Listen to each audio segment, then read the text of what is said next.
Bonjour à tous. Alors dans cette nouvelle capsule, on va s'intéresser aux phases de la Deuxième Guerre mondiale et vous aurez à construire une frise sur la feuille que je vous ai distribuée. Alors cette Deuxième Guerre mondiale commence par l'invasion de la Pologne par les Allemands le 1er septembre 1939 et les Français et le Royaume-Uni déclarent la guerre à l'Allemagne le 3 septembre suite à l'invasion de la Pologne.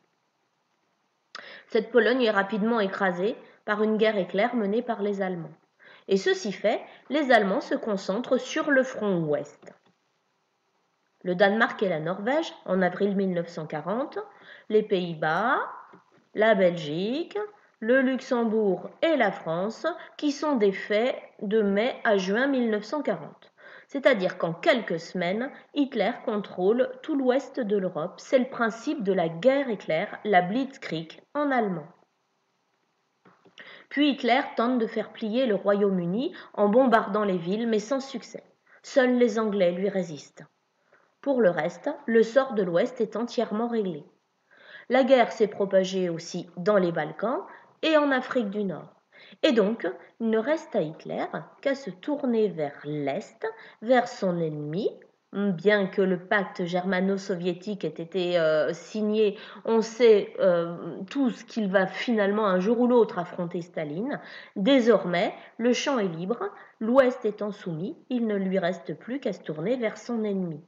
Et donc, le 22 juin 1941, il rompt le pacte germano-soviétique et envahit l'URSS. C'est le plan Barbarossa.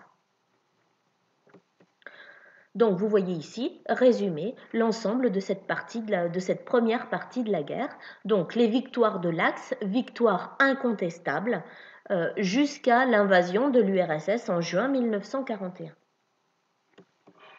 Dans le Pacifique, la guerre fait rage aussi et les Japonais se constituent un espace vital comme le fait l'Allemagne en Europe.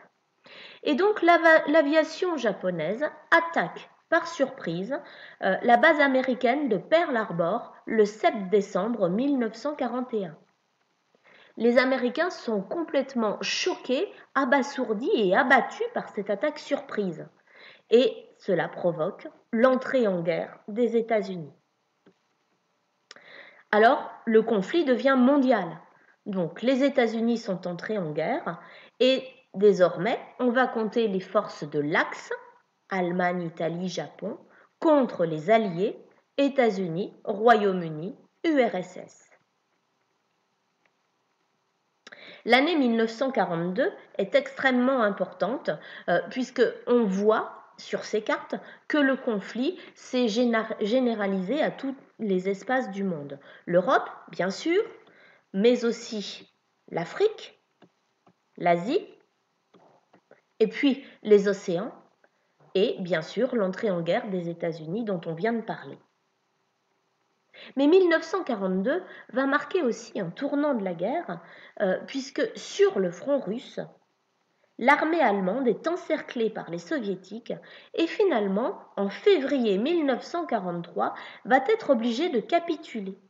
C'est la victoire russe de Stalingrad en février 1943. Cette victoire marque un coup d'arrêt aux victoires de l'Axe.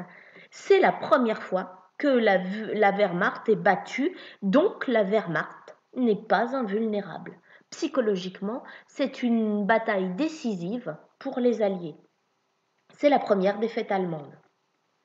Et à partir de 1942, on a vu que l'expansion de l'Axe s'était arrêtée, c'est-à-dire qu'il y a eu un coup d'arrêt des victoires allemandes, un coup d'arrêt des victoires en Europe, mais aussi un coup d'arrêt des victoires japonaises dans le Pacifique et un coup d'arrêt des victoires en Afrique. Et donc, on va rentrer dans une troisième phase de la guerre qui commence avec la victoire russe à Stalingrad en février 1943 et qui va être marquée par des victoires des Alliés. Sur tous les fronts, les Alliés passent à la contre-offensive. C'est marqué aussi par les débarquements. Le 6 juin 1944, le débarquement de Normandie et le 15 août, celui de Provence. Ces débarquements permettent aux Alliés d'exercer une pression énorme sur les Allemands de les faire reculer, de libérer Paris et finalement de libérer la France et de libérer au final l'Europe, puisque sur le front Est, eh bien, l'armée rouge, c'est-à-dire l'armée russe, organise la même pression. Et donc, les nazis se trouvent pris en tenaille entre l'Est et l'Ouest, et finalement, le Troisième Reich capitule le 8 mai 1945. Retenez bien cette date, le 8 mai 1945. C'en est fini de la guerre en Europe. Alors, dans le Pacifique, la guerre fait toujours rage. La reconquête américaine est lente et le Japon résiste avec acharnement en envoyant par exemple des kamikazes. Le président Truman décide alors le bombardement atomique des villes de Hiroshima et Nagasaki pour mettre fin à la guerre.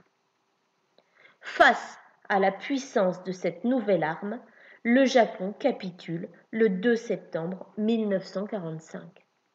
C'est la fin de la Deuxième Guerre mondiale. Donc vous voyez, cette Deuxième Guerre mondiale se solde à partir de 1943 par des victoires des Alliés et les défaites de l'Axe. C'est donc la troisième phase de la guerre. Première phase, victoire de l'Axe. Le tournant de la guerre, ensuite à partir de 1942, et puis à partir de 1943, les défaites de l'Axe. Eh bien, il ne me reste plus qu'à vous souhaiter bon courage pour faire vos frises. À bientôt.